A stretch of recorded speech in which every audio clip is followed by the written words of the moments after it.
Olhe para o irmão que está do seu lado, o irmão mais cheiroso, o mais bonito que está do seu lado. Olhe para ele agora, em nome de Jesus. Vou olhar para esse homem aqui. Quando eu abracei ele, rapaz, estava num cheiro abençoado. Mas não era cheiro do perfume, não. Igreja, fiquem de pé em nome de Jesus. Lavassupi, anacalabrahai. Não era cheiro do perfume, não, era cheiro do azeite de Deus. Quando eu abracei esse homem aqui, eu quero que você escolha um irmão aí da igreja, aí, em nome de Jesus, o irmão mais bonito, o irmão mais cheiroso de azeite da presença de Deus. Chegue perto dele aí. Eu não quero ver ninguém sozinho, em nome de Jesus. Por essa o diabo não esperava. Hoje ele vai tomar um tapa feio, que ele vai voltar para da onde ele veio. A Bíblia diz que por 7 caminhos ele vem, mas por 7 caminhos ele fugirá. Você crê nisso? Então abre a tua boca e dê um brado de vitória. Diga para ele assim, olhando nos olhos dele: você está pronto? Você está preparado? Sabe por que eu estou dizendo isso? Diga para ele: porque Jesus está aqui. Diga para ele com convicção, crente: Jesus está aqui. E a Bíblia diz que aonde Jesus está, alguma coisa, o quê? Então já está acontecendo. Aqui neste lugar, Jesus está presente.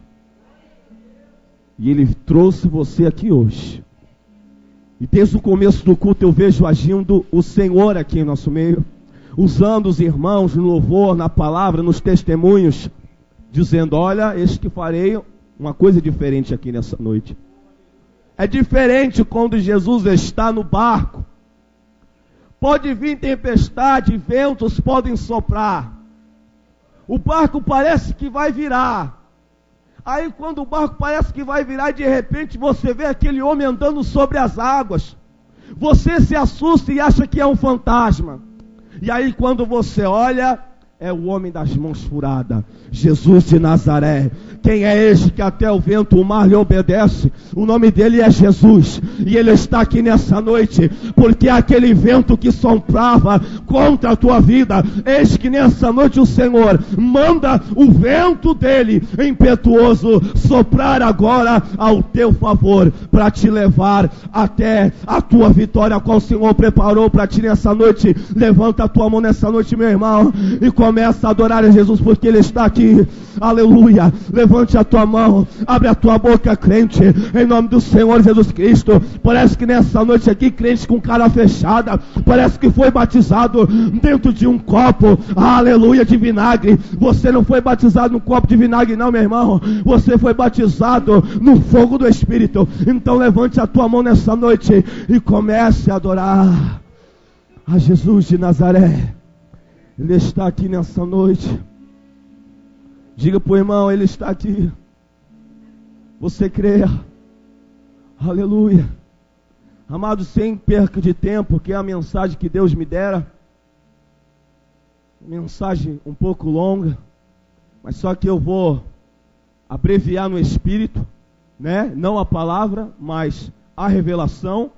Porque a Bíblia diz que aquele que diminuiu ou aumentar, grande será o preço. Mas eu digo a revelação da palavra. Eu quero que você abra a tua Bíblia no Evangelho segundo escreveu Lucas, o médico, o gentil, a qual a palavra o chamava, ou chama, e está registrado na minha e na tua Bíblia.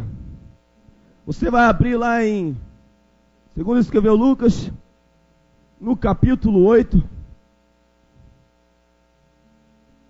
aonde certamente Deus falará comigo e contigo nessa noite. Louvado seja Deus.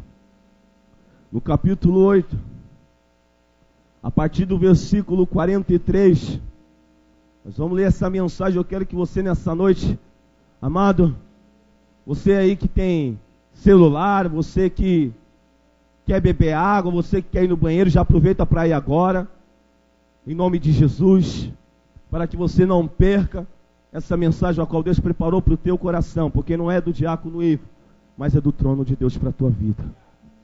Então, se você está querendo beber água e ir até o banheiro, vá agora, em nome do Senhor Jesus Cristo. Queria pedir outra coisa. Eu sei que eu não sou o pastor desta igreja, muito menos eu não mando na obra de Deus, porque a obra é do Senhor, irmão. Mas em nome de Jesus, é uma coisa tão chata, irmão, e eu era assim, eu aprendi. Bom, coisa estranha irmão, entrar na igreja e, mascando chiclete.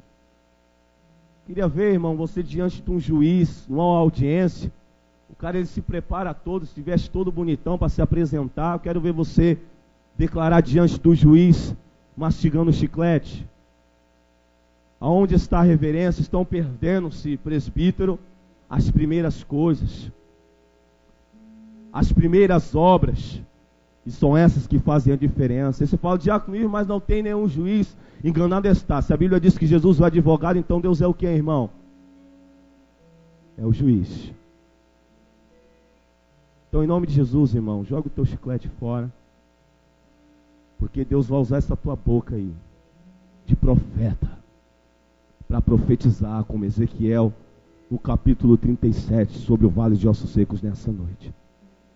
Deus falava ao meu coração que vai levantar a gente aqui nessa noite do vale de ossos secos. Jesus vai levantar a gente aqui, vai tirar irmão crente aqui do meio do deserto, que há muito tempo não vê águas vivas, que desce do trono de Deus. Deus nessa noite está dando livramento. Deus nessa noite está repreendendo o devorador, o migrador, o roedor. Deus nessa noite está colocando por terra a doença.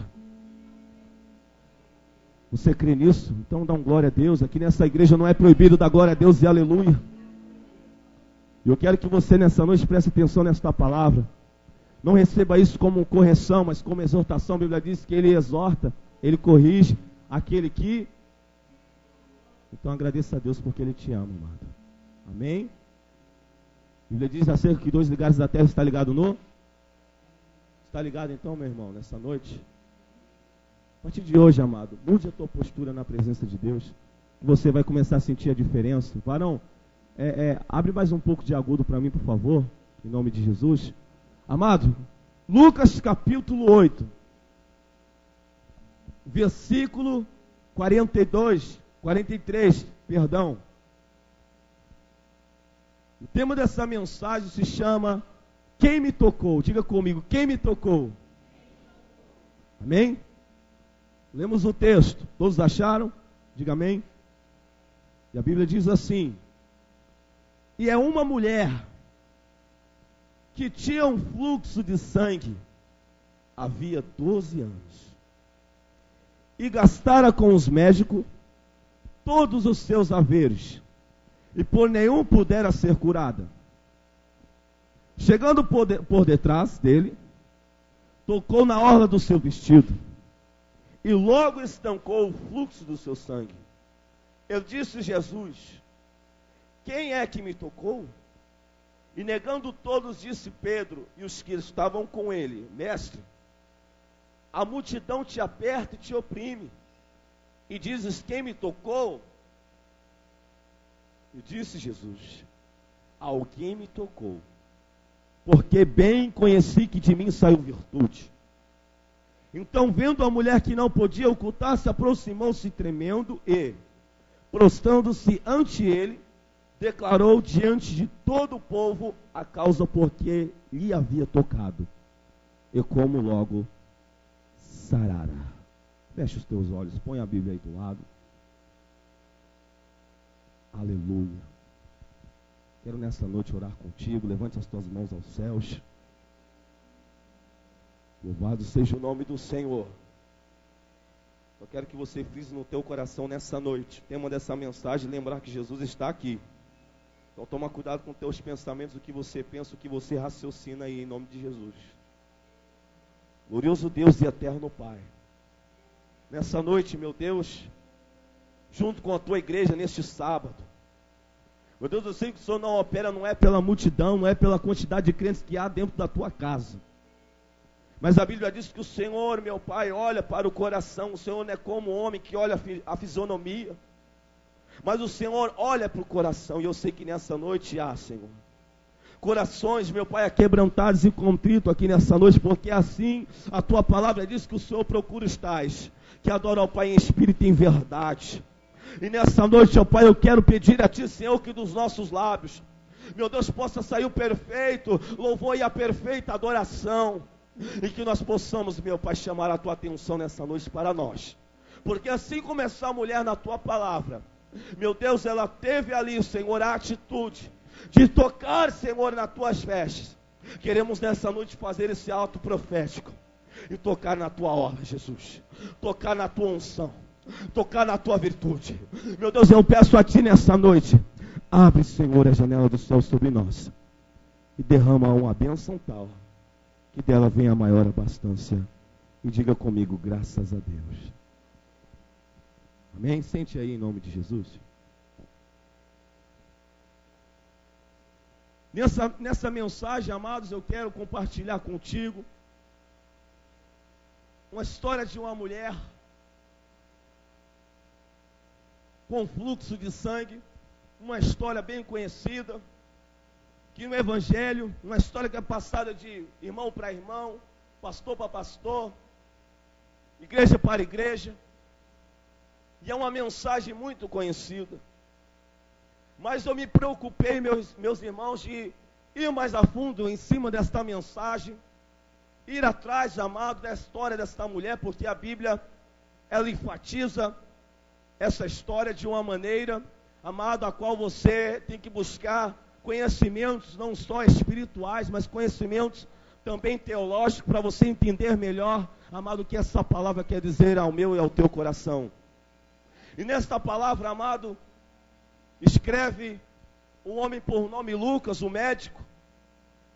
Ele, quando conta essa história, ele não se preocupara em lembrar-se o nome da mulher, ou ele não sabia, ou não foi lhe permitido citar o nome desta mulher, a qual tinha esse fluxo de sangue há 12 anos.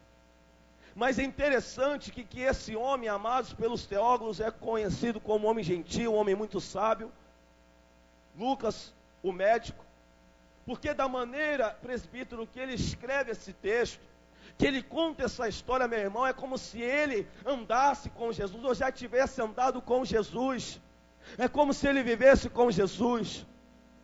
Mas eu quero dizer para você que este homem só ouvia falar de Jesus e não o conhecia.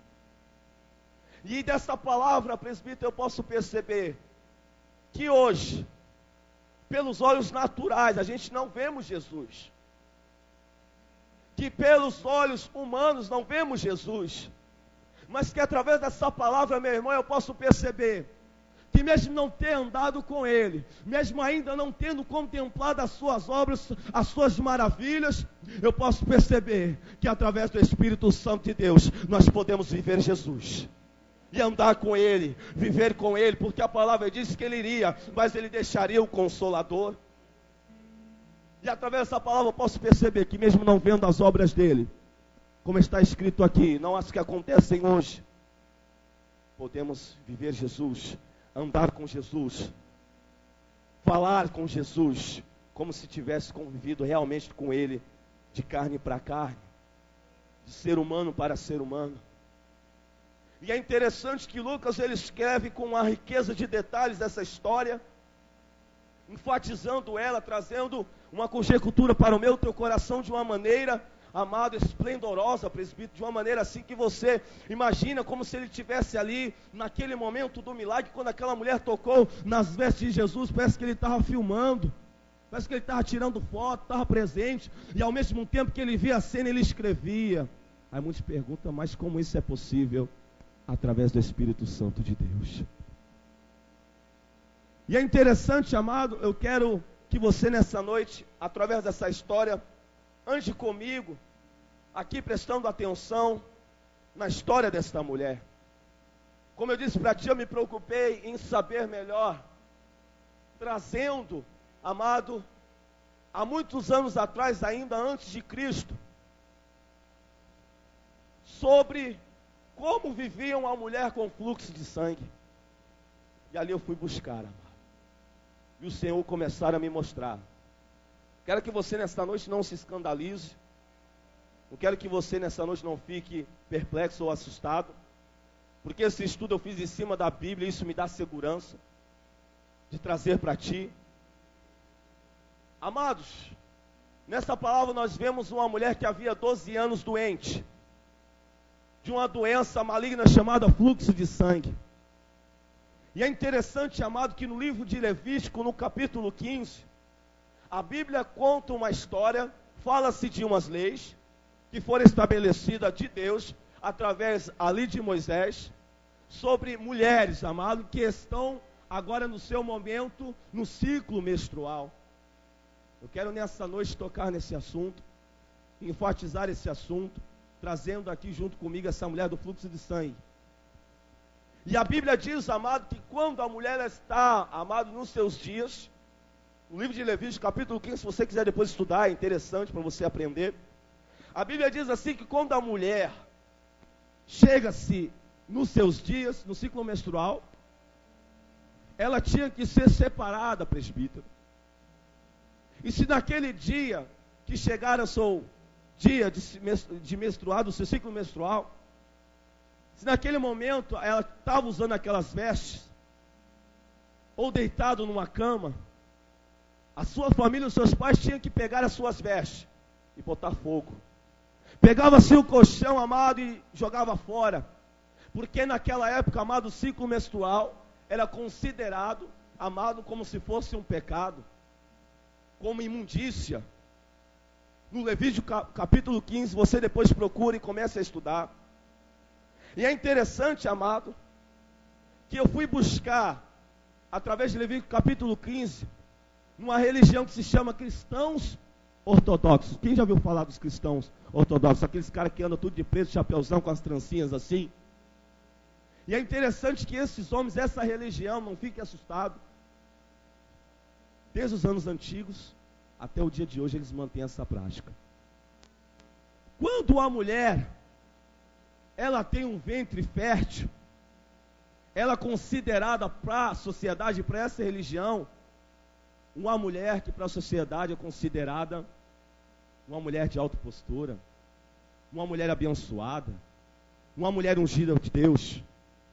E aquela mulher, amado, que tinha o seu ventre fechado, o seu ventre que não podia ter filho, era considerada a escória da sociedade. E por sua vez ainda, eles toda vez que quando a sua esposa estava grávida, eles esperavam, amado, que aquela mulher desse um filho varão, porque no coração deles, eles imaginavam, no coração deles estava gravado o Messias. Então para eles toda criança que tinha que nascer tinha que ser homem. E até hoje eles mantêm essa tradição. E é interessante que quando nasce um filho varão, eles se alegram, fazem festa, e a mulher fica afastada, fica ali, amado, da sociedade, afastada depois que a criança nasce sendo homem, por 8 dias. Não é da mesma sorte com a mulher. A mulher agora, sua esposa dando uma filha, mulher, agora o marido rejeita esta criança por fato de ser mulher, e agora este marido, presbítero, e sua mulher, passam 40 dias afastado da sociedade, e por 40 dias o esposo, o pai da criança, mulher, feminino, do sexo feminino, passa por 40 dias se apresentando no templo pedindo perdão a Deus pela criança a qual nascera. Terrível, né, irmão? Diga amém. E até hoje é mantido essa tradição. Eu estou contando essa história para você, meu irmão, porque eu quero que você nessa noite entenda comigo e venha comigo nesta palavra, para você entender, amado, o sofrimento dessa mulher, a qual havia 12 anos. E até os dias de hoje, se mantém essa prática. Quando é homem é 8 dias, e quando é mulher é 40 dias. Mas o interessante é que não se cumpre mais no meio evangélico, porque também os judeus praticavam essa doutrina. Aí a Bíblia diz que Jesus veio, e veio para quebrar o protocolo, né? Jesus veio para mudar a história. A Bíblia diz que ele não veio para trazer paz. Às vezes o crente não entende isso. A Bíblia diz que ele veio trazer espada. Veio para dividir o negócio. Dividir o joio do trigo. E aquilo que é joio ele transforma em trigo, porque ele é poderoso. Aleluia, diga amém. E nesta palavra eu posso perceber, meu irmão. Eu quero que você preste atenção e ande comigo agora. Os judeus, até hoje mantêm essa tradição, alguns judeus, eles pegam, amado, quando ali a criança por volta de 12 anos, porque pela medicina a criança, o certo é começar a ter o seu ciclo menstrual com 12 anos, não é isso, mulheres? Se vocês estiverem errado, vocês me corrijam. Eu fui buscar isso, e ali eu estudei para saber, para falar, porque eu não estaria falando besteira aqui. Se estiver falando, vocês me corrijam. E a criança, ela começa a ter o seu primeiro ciclo menstrual com 12 anos. E na história dessa mulher do fluxo de sangue, ali quando ela começa a ter o seu ciclo menstrual, a sua mãe tem conhecimento, e ali a sua mãe, amado, passa para o seu pai. E é interessante que na palavra de Deus, se você for buscar, estudar isso, você vai encontrar várias bases bíblicas, várias histórias de tradições dos judeus em relação à mulher do fluxo de sangue. Agora eu quero que você preste atenção no que acontece até os dias de hoje, quando uma mulher, ela entra no seu ciclo menstrual, uma criança, porque 12 anos para mim é criança, presbítero. E ali, amado, quando o seu pai fica sabendo, junto com a sua mãe, que agora a sua filha entrou no seu ciclo menstrual, como se chama na fase da puberdade, agora o seu pai e sua mãe pegam a sua filha, manda ela fazer a sua trouxinha, a sua bolsinha, com todos os seus pertences. E agora aquela criança, com os seus pais, sai de casa. E agora começa a passear sobre Jerusalém. E as crianças atrás dos seus pais indo à frente gritando: a nossa filha está impura, a nossa filha ela está pecaminosa, a nossa filha ela está suja. Agora você imagine comigo essa criança passando no meio da cidade, de cabeça baixa, os seus pais anunciando agora o seu ciclo menstrual. E por onde eles passavam, eles anunciavam: ela está doente, ela está enferma, ela está suja. E agora na palavra de Deus, amado, a Bíblia diz que Jerusalém era uma cidade murada. E todas as vezes, amado, até o dia de hoje, quando os pais descobrem que a filha está no ciclo menstrual, eles têm que tirar sua filha de dentro do lar e levar para um lugar que é fora da cidade, do outro lado do muro, da presença da sociedade. E fora deste muro de Jerusalém, meus irmãos, pelos estudos, diz o seguinte, presbítero, que quem está fora dos muros, quem não está dentro da cidade, é considerado a escória da sociedade, é considerado imundo, jogado, esquecido. E ali agora aquela menina é levada pelos seus pais, envergonhada pelos seus pais, porque era assim a tradição naquela época. Por isso que eu digo para você hoje, meu irmão, que a gente vive no tempo da bênção. E muito crente ainda reclama: ai meu Deus isso, ai meu Deus aquilo. É que nem um louvor que a gente escuta aqui. O filho do crente não pode machucar nem o dedinho, que ele já começa a reclamar para Deus. Aí o louvor diz assim: ai irmão, então cuida você então. Você acha que Deus não está cuidando, então cuida você. E nem o louvor diz, né, irmão Vanderlei? Não é assim que o louvor diz? E é interessante, amado, que quando as mulheres entravam no ciclo menstrual, elas tinham que sair do meio da sociedade e levado para um lugar que era fora dos muros, chamado de Vale dos Rejeitados. Diga comigo: Vale dos Rejeitados. E a Bíblia diz, amado, que aquela mulher, ela via o que, igreja? Há 12 anos com fluxo de sangue. Se aquela mulher, ela já havia 12 anos contando a história que ela estava com fluxo de sangue, e a fase da puberdade, o primeiro ciclo menstrual começa aos 12 anos de idade. Então hoje essa mulher teria quantos anos de igreja? 12 mais 12? 24 anos. Agora essa criança é levada, sai da cidade, é levada até esses vales do rejeitado, aonde a família chega, os pais chegam, e é recebido por uma mulher que cuida daquele local, como se fosse uma líder, uma responsável. E ali os seus pais apresentam aquela criança, aquela mulher.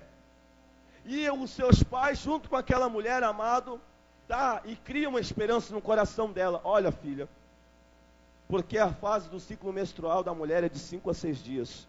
Estou errado, mulheres? Se eu estiver, você me corrige. Se passar disso é porque tem coisa errada. Já tem que ir no médico correr para ver o que está acontecendo, porque é de 5 a 6 dias. É o que a medicina diz. E agora os seus pais deixam aquela criança naquele lugar. E diz assim para ela: filhinha, daqui a 5, 6 dias, a mamãe está vindo te buscar, viu? Certamente aquela criança chora porque ainda tem 12 anos, ficar longe da sua família, longe dos seus pais, no meio de pessoas que ela nem conhece. E nesse Vale dos Rejeitados não tinha só quem estava no ciclo menstrual, não, meu irmão. Nesse Vale dos Rejeitados havia cegos, leprosos, surdos, mudos, coxos. Só a escória da sociedade. Toda pessoa que tivesse algum tipo de anomalia era jogado para fora dessa cidade e colocado nesse Vale dos Rejeitados. Agora sua mãe, por sua vez, deixa a criança, agora vai para casa. Passando-se 5 dias, essa mãe volta, amado, para esse Vale dos Rejeitados. Chegando lá, a líder daquele local chega para ela e diz: olha, a sua filha ainda está no ciclo. Volte amanhã, quem sabe ela está pronta, está boa, voltou ao normal. E aí agora sua mãe volta no 7º dia, no 6º dia. Chegando lá, a mulher responde a mesma coisa, ela ainda está no ciclo menstrual. E aquela mãe vai 7, vai 8, vai 10 dias. Aquela mulher agora vai 1 mês, 2 meses, 6 meses. 1 ano, 2 anos, 3 anos. Eu quero adiantar. Aquela mãe passa 12 anos visitando sua filha. E como qualquer pai que se preocupa com a saúde do seu filho, os seus pais agora começam a buscar a cura. Agora, amados, aquele ciclo menstrual já não é um ciclo menstrual mais normal, mas agora se torna uma doença, uma anomalia. E agora os seus pais começam a buscar a cura, começam a buscar a solução para aquele problema em médico, em especialista, em centros de macumba, de umbanda, de quimbanda, e faz obra de macumbaria encruzilhada, em porta de cemitério, debaixo de cachoeira, e faz todo tipo de encanto, mas não consegue encontrar a cura. E aquela criança passa 1, 2, 3 anos. Gasta o que não tem para encontrar a cura. Entenda uma coisa, crente, nessa noite. A tua situação só Jesus pode resolver. A tua vida só Jesus pode transformar.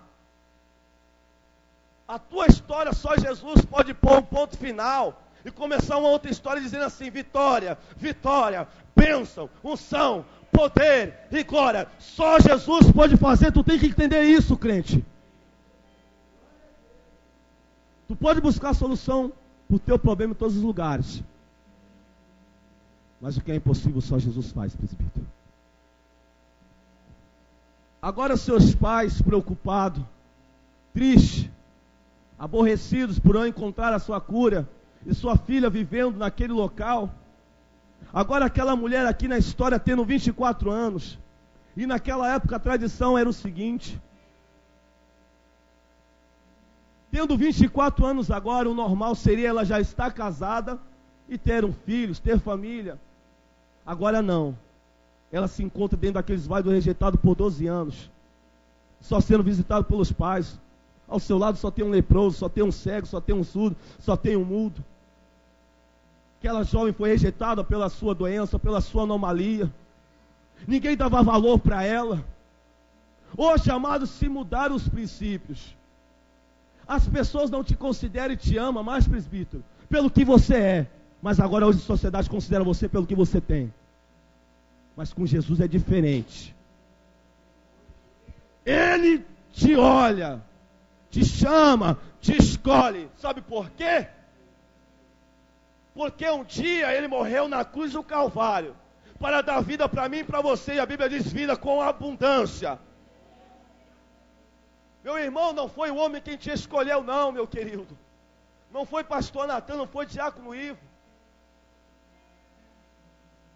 Mas foi Jesus. E quando Jesus escolhe, o negócio é diferente. Escute. Vai dando glória aí, porque Jesus vai fazer um mover tremendo aqui. Não olhe para o horário, não olhe para relógio. Presbítero, faz favor. Tira esse relógio e vira ele assim para mim, por favor.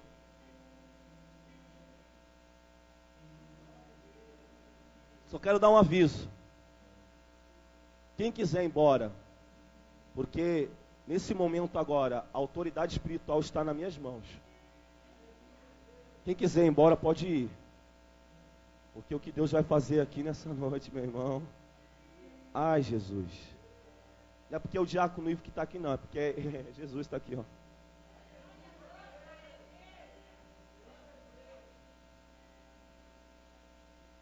Deixe ninguém sair não, irmão. Porque o tempo já foi dado.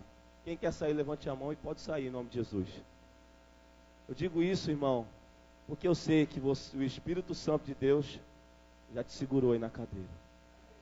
Tem crente aqui que foi trazido nos braços, pelo anjo, pelo Espírito, que não tinha nem força com os próprios pés dele chegar aqui.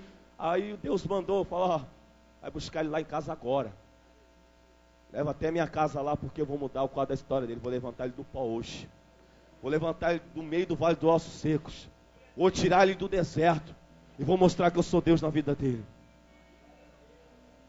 Preste atenção.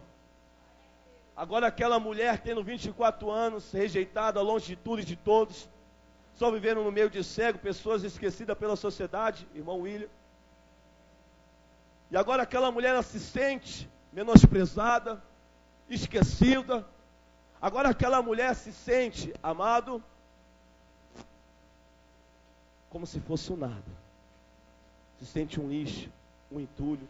Tem momentos da nossa vida que a gente se sente assim, presbítero. Tem momentos da nossa vida que a gente acha que Deus esquece da gente só porque a luta e a prova se levanta. Muitas vezes a gente acha, meu irmão, porque muitas vezes se manifesta uma doença na nossa vida.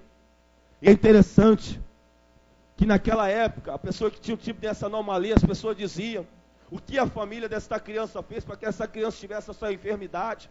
Aí Jesus vem na sua palavra e diz lá no livro de João capítulo 11, dizendo para Marta e Maria, dizendo assim, olha, eis que essa doença não é para a morte, mas é para a glória de Deus. Isso o crente tem que entender na vida dele. Que tem coisas que acontecem na sua vida, meu irmão, não é para te matar, não é para morrer, não é para você perecer, mas é para a glória de Deus, que se há de manifestar na sua vida. E o crente não entende, ele murmura, mas não dá glória a Deus. E quando eu conto essa história dizendo que nesse vale dos rejeitados havia cego, mudo e surdo, algum irmão que estuda a palavra de Deus, ou alguém que está assistindo, deve perguntar assim, vou pegar o diácono Ivo agora na palavra. Ah, meu irmão, pode pegar eu, mas o Espírito não pega não. O homem Ivo aqui pega, mas o Espírito não pega não. Aí você diz assim comigo, diácono Ivo, como você disse que havia cegos, mudos e surdos, naquele lugar, naquela cidade, fora da cidade, dentro do Vale dos Rejeitados, e como a Bíblia diz sobre Bartimeu, sobre o cego de Jericó. Agora eu vou explicar o porquê. Cego Bartimeu e cego de Jericó estavam dentro da cidade. Naquela época, amado, existia pessoas que eram tocadas em seu coração, parentes que tinham um grande poder aquisitivo no meio da sociedade, que era enfermo, que morava naquele vale dos rejeitados. E através, amado, dessa autoridade, era dado, amado, por uma lei chamada por salvo-indulto, que ele tinha o direito de pela manhã entrar na cidade e à noite sair da cidade para dormir no Vale dos Rejeitados. E é interessante que lá na palavra de Deus, o cego Bartimeu, a Bíblia diz que ele usava uma capa. Preste atenção nisso, irmão, em nome de Jesus, não perca, não saia do Espírito. Que ele usava uma capa, presbítero. E é interessante que quando Jesus vinha entrando por aquela cidade, passando por aquela cidade onde estava o cego Bartimeu, A Bíblia diz que ele clamava, Jesus, ao filho de Davi, e quanto ele mais clamava, as pessoas o rejeitavam. Mas aí de repente, Jesus ouviu a voz, o clamor daquele homem. E a Bíblia diz assim, que logo quando Jesus ouviu o clamor daquele homem e o chamou, a Bíblia disse assim, que aquele homem, ele tirou o que, igreja? A sua capa. E o que significa isso, diácono? Eu já li isso, mas nunca prestei atenção. Quando ele disse que, a Bíblia diz que ele tirou a capa, a Bíblia quis dizer o seguinte, e ele dizendo em seu coração, agora eu não preciso mais de esmola, agora eu não preciso mais de salvo-induto da sociedade, agora eu não preciso mais de prefeito, agora eu não preciso mais de governador, porque Jesus, o Rei dos Reis, vai falar comigo agora, porque Jesus, o Rei dos Reis, me chama agora, porque Jesus, o Rei dos Reis, vai me curar agora, porque Jesus, o Rei dos Reis, vai me libertar agora, porque Jesus, o Rei dos Reis, muda a minha história agora. Jesus hoje, nessa noite, está tirando a capa aqui, está colocando por terra espírito de inferioridade. Deus está colocando por terra nessa noite. Você não é inferior. Você é igual a mim. Somos todos filhos da promessa. Todos nós temos a marca da promessa. E quando ali, amado, aquele homem jogou sua capa para fora e foi de encontro a Jesus, a gente já sabemos a história que Jesus tocou e ele foi curado. Agora aqueles cegos, aqueles surdos que tinham salvo-induto, que vivia dentro da cidade. Olha aqui algo interessante que eu aprendi estudando sobre a mulher do fluxo de sangue. Eles tinham a permissão de entrar pela manhã dentro da cidade, mas só que eles tinham que andar no meio da cidade, como eu disse. Aqueles que andavam com capa eram os que tinham alguma anomalia acerca de visão, de ouvido, ou tivesse alguma enfermidade nas pernas, aleijado, surdo e mudo e cego. E aqueles que tinham a doença lepra, andava com um cordão e uma placa. E todos tinham que saber que ele era leproso, todos tinham que saber que ele era cego, todos tinham que saber que ele era surdo e mudo. E ali davam-se a permissão de eles entrar pela manhã e ficar até a noite na beira do caminho pedindo esmola, só porque eles pediam esmola, e eles tinham que voltar até o Vale dos Rejeitados, porque toda aquela esmola que eles arrecadavam, eles levavam, o presbítero, para o Vale dos Rejeitados. Olha que coisa linda. Passava o dia todo recolhendo, para levar os mantimentos aos Vales dos Rejeitados. E agora, amado, um desses rejeitados, que tem um salvo-induto, e agora está dentro da cidade, à beira do caminho, de repente começa a ver um alvoroço, começa agora a ver uma multidão, e ali aquele aleijado começa a querer saber o que acontecera naquele momento. Quando ele começa a se arrastar pelo meio da multidão, ele observa que no meio daquela multidão havia um homem no meio dela. E ele começa a perceber os milagres, as curas, as libertações, a qual aquele homem fazia no meio daquela multidão. E logo aquele homem não esperou chegar à noite para ir embora, para levar os mantimentos aos Vales do Rejeitado, aonde se encontrava a mulher do fluxo de sangue. Logo ele vai correndo. E quando ali ele chega no Vale dos Rejeitados, começa a ter um alvoroço em volta dele. E esta mulher, que agora eu vou chamar por minha heroína, é aqui que começa a heroína a se levantar. Ela vê aquele alvoroço, e tudo que era de alvoroço dentro do Vale dos Rejeitados era novidade, todo mundo queria saber. Não tinha notícia de nada, de lugar nenhum, do que faziam ou deixavam de fazer dentro da cidade. Era realmente rejeitados, presbítero. Por trás da muralha, Deus me revela que tem crente que não está dentro da cidade, está fora da muralha, está dentro do Vale dos Rejeitados, esquecido para você. Ninguém te dá valor, ninguém te olha, ninguém te valoriza, te trata como um cachorro, um nada.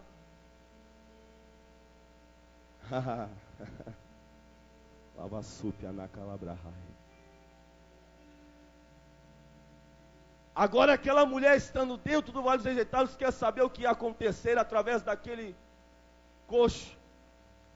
E ela vai de encontro, e quando ela chega perto da multidão que está dentro do Vale dos Rejeitados, ouvindo a história daquele coxo, ela ouve: tem um homem lá na cidade, que há várias multidões em cima dele, e todos perguntam, mas o que acontece? O que ele fala? Olha, quando ele fala, o nosso coração arde. Quando ele fala, parece que a nossa alma rasga no meio. Quando ele fala, não dá vontade de gritar, não dá vontade de pular, não dá vontade de ajoelhar, não dá vontade de adorar, eu não sei. Mas o que esse homem faz? Olha, ele está curando o cego, está curando o surdo, está curando o mundo. Agora essa mulher do fluxo de sangue, ouvindo isto, começa a se criar uma esperança dentro do coração dela. Diga para o irmão que está do teu lado, diga para ele: ainda não acabou. Diga para ele: ainda não é o fim.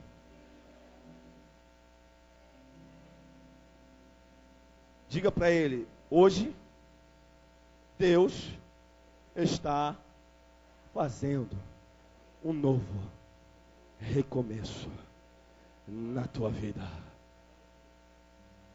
Agora aquela mulher se interessa, cria-se uma esperança no coração. Depois dos seus pais terem procurado a cura, não acharam. Já estava, amado, criada no coração dela, pela sua fraqueza, pela fraqueza humana, presbítero, que ela haveria de morrer. Porque agora você imagina comigo, uma mulher com 12 anos, com fluxo de sangue, pela medicina natural, essa mulher já era para ter morrido. Porque, amado, o ser humano, o corpo humano, ele tem de 6 a 7 litros de sangue correndo por suas veias. Agora você imagina essa mulher por 12 anos escorrendo sangue por ela. Agora eu começo a imaginar essa mulher na minha mente, amado, ela dentro desse vale dos rejeitados, andando, amado, que nem zumbi, com os olhos fundos, branca, amado, sem um pingo de sangue. E de repente aquela mulher, ouvindo aquelas palavras daqueles coxos, ela diz consigo: eu vou de encontro a esse homem, porque é a minha última esperança. Eu vou de encontro a esse homem, porque se não for dessa vez, eu não sei o que será da minha vida. E agora aquela mulher começa a preparar suas trouxinhas, a mulher do fluxo de sangue, a minha heroína dessa noite. E ali, amada, ela prepara suas trouxinhas, pega-se uma capa, coloca por cima, e aquela madre que ali cuidava daquele local dos vasos rejeitados diz assim para ela: o que você está fazendo? Para onde você está indo? Não, eu vou de encontro a esse homem. E aquela mulher disse: não, você não vai sair daqui, porque se aquela multidão da cidade te ver, você com os olhos fundos, toda branca, parecendo um zumbi andando na rua, vão apedrejar você, vão rejeitar você, porque você não tem um salvo-indulto, você não tem a placa de identificação para poder entrar na cidade. E ali todos começam, amado, a querer frustrar a fé dela. Todos ali, amado, começam a querer frustrar a única esperança que ela tinha para mudar, amado, o quadro da história dela, para encontrar o remédio para a sua cura. O remédio está aqui, o remédio é Jesus. E agora de repente aquela mulher, ela cria essa esperança, não dá ouvidos, não presta atenção no que dizem para ela. Porque quando nós criamos dentro do nosso coração a determinação, a esperança, a fé, a Bíblia diz que move muralhas, faz a gente derrubar gigantes. Tudo é possível àquele que crê. E ela diz assim para aquela mulher: eu sei que já me condenaram à morte, eu sei que já me disseram que eu vou morrer. A morte pode chegar aqui à minha frente, e eu vou dizer para ela: morte, você pode me levar, mas daqui você não vai levar um covarde. Eu posso morrer, mas eu vou morrer tentando. Será que você entendeu isso que eu estou falando para você? Eu posso até morrer, mas ele não vai achar em mim covardia. Posso até morrer, mas eu vou morrer tentando. Eu vou de encontro a esse homem. Lembrando que ela havia 12 anos, irmão, sem força, sem vigor, E o Vale do Rejeitado era um lugar longe, no meio do deserto. Mas aquela mulher criou esperança no coração dela. Aquela mulher, ela teve determinação. Ela teve, diga comigo, atitude. Atitudes tomadas hoje, presbítero, em nossas vidas, pode mudar toda a história do nosso futuro. E esta mulher, amado, eu quero contar para você. Eu viajei para Fortaleza esse mês, dia 7, como os irmãos já sabem. E lá eu vivi coisas sobrenaturais na minha vida. Eu vivi um testemunho que eu ouvi de uma senhora. Escute isso. Estamos falando de determinação, de atitude.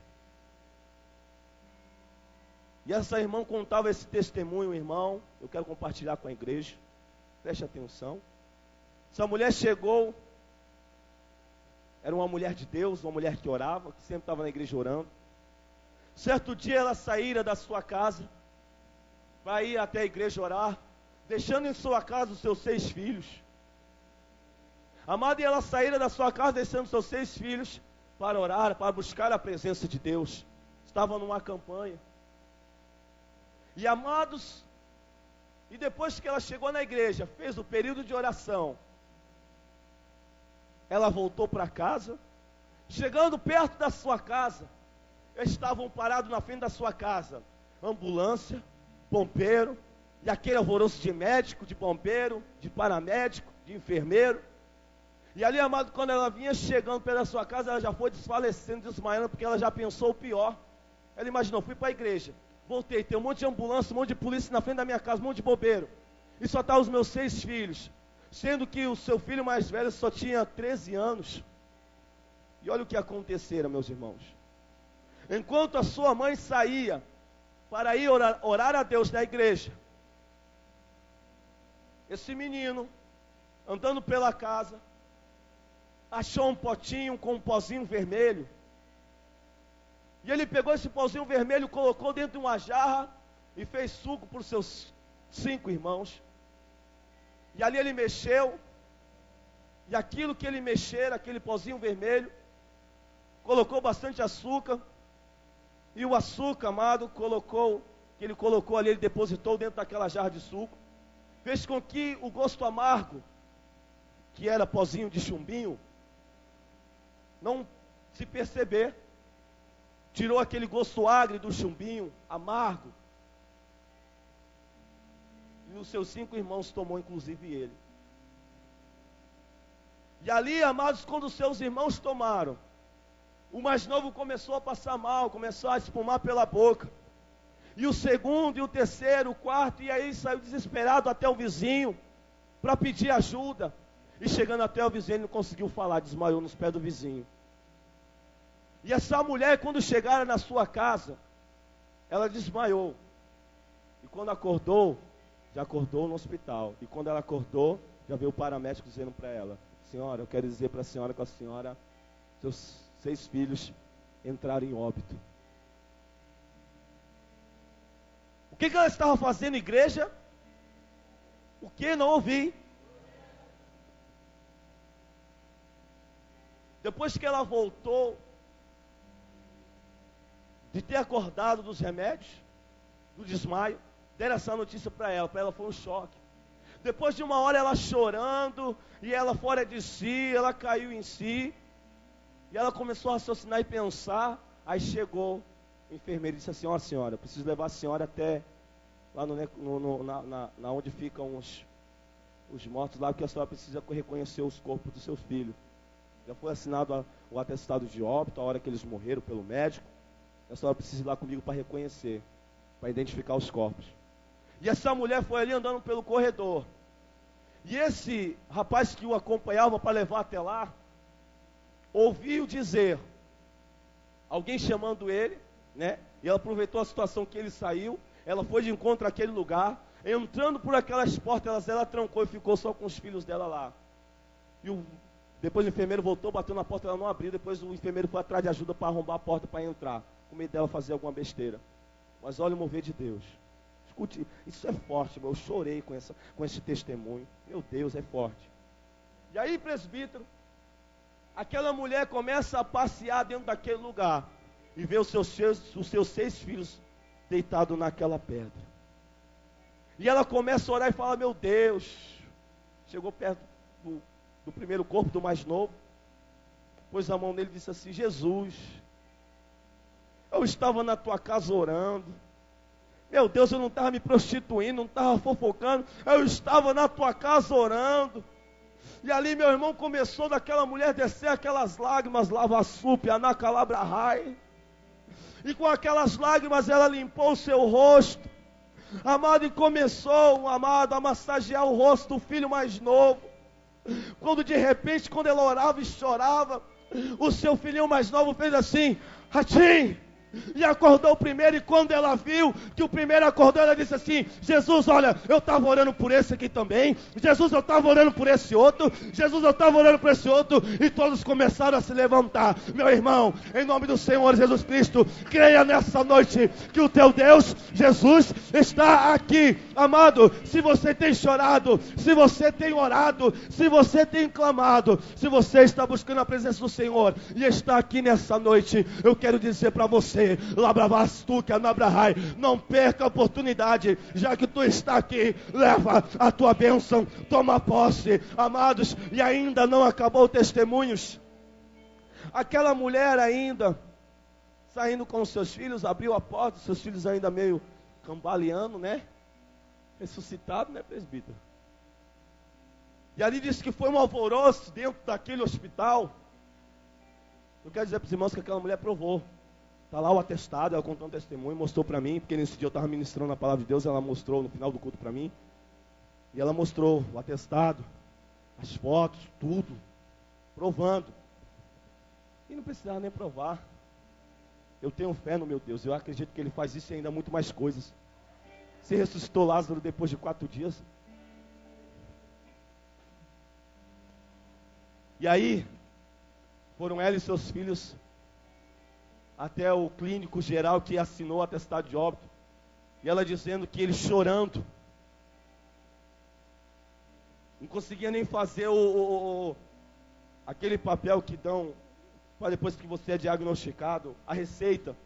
Não conseguia nem escrever a receita, chorando. E a mulher perguntou para o médico: o que o senhor está fazendo? Não, eu quero que a senhora, de 30 em 30 minutos, dê um copo de leite para cada um dos seus filhos, para desintoxicar. E aquela mulher fechou a cara quando o médico disse isso, e disse assim para ela: mas eu não tenho dinheiro para manter esses copinhos de leite. E ela disse assim, que aquele médico levantou da sua mesa e bateu: mulher, com essa fé que você tem, que ressuscitou os teus filhos, esse teu Deus é poderoso de pegar a Parmalat e encostar o caminhão na frente da tua casa, Labassur, que é Anabrahai, e tu ainda duvida de uma coisa tão pequena. E ela saiu daquele lugar glorificando o nome do Senhor. Deus levantou o próprio médico, amado, e deu várias caixas de leite para aquela mulher, que ela disse que até o dia de hoje ela está bebendo leite com os filhos, porque o médico manda para ela.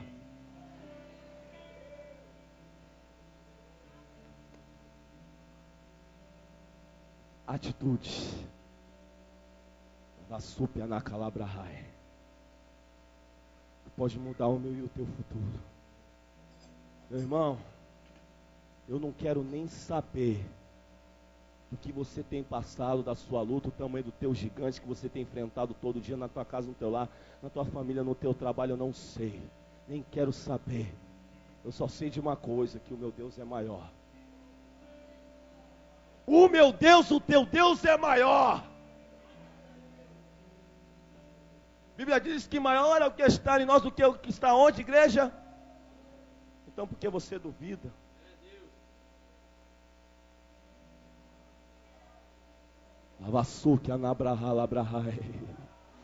Será que você pode sentir essa presença gostosa que está aqui em nosso meio?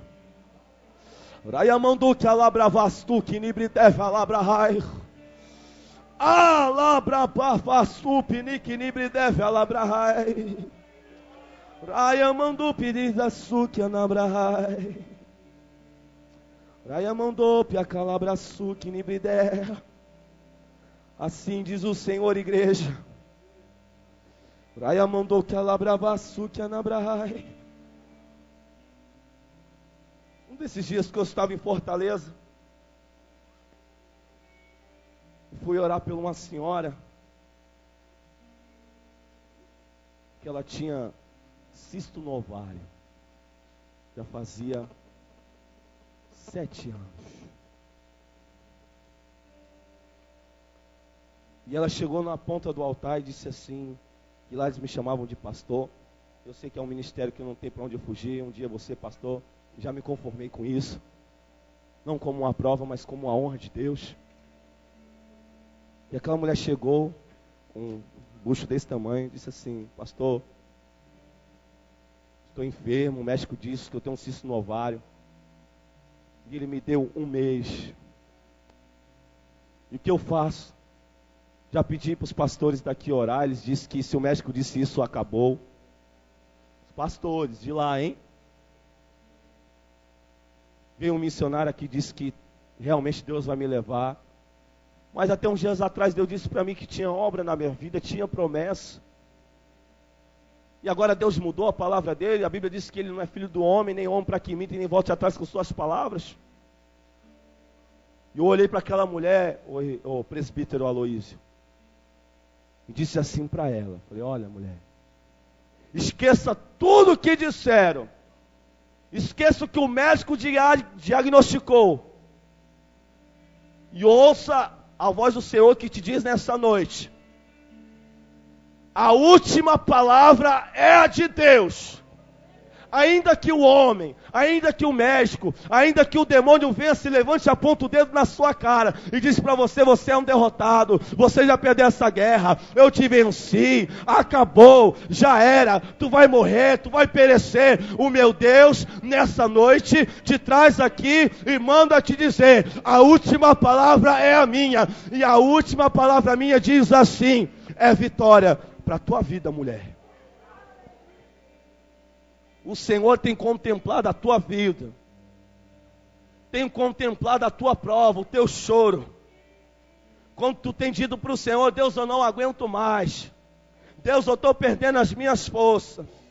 Mas o Senhor manda te dizer nessa noite, Lavassúpia Nabrahai, eu sou o teu Deus, que te ajudo e te sustento com a destra da minha justiça. Não temas, eu sou contigo. Lavas tu para Calabrahai. E hoje eu tomo pela minha mão direita, te levanto, lavas tu para Calabrahai, e te digo, te exalto, te levanto nesta terra, e mostrarei para todos, aqueles que se levantaram contra a tua vida, que te lançaram palavras para te derrubar, eu sou o Senhor Deus, que te sara. Receba a tua vitória hoje, mulher, para tu saber que eu te amo, e por esses dias tu terá uma resposta minha para saber que sou o Deus que falo contigo. E quando eu disse para aquela mulher, irmão, que a última palavra de Deus, eu disse assim para ela, você crê nisso? Ela disse, eu creio. Aí eu disse assim para ela, disse assim, mas o senhor não vai nem orar por mim? Eu falei, não, irmã, pela tua fé você já foi curada. Não, mas ora aqui. Falei, irmã, pela tua fé você já foi curada. Eu quero você semana que vem aqui contando testemunho e trazendo um diagnóstico do médico, que você está curada. Irmão, isso foi na segunda-feira que eu disse. Quando foi na quarta-feira, chega aquela mulher assim, ó, dando risada até para as paredes. Nem tinha começado o culto, ela já veio até a mim, disse assim, pastor, falei, o que foi? Eu estou curada. Está aqui o diagnóstico do médico. E eu não tenho nada, eu fui tirar o raio-x lá, não tinha nada, Deus me curou. E ali eu falei para ela, filha, conte o testemunho.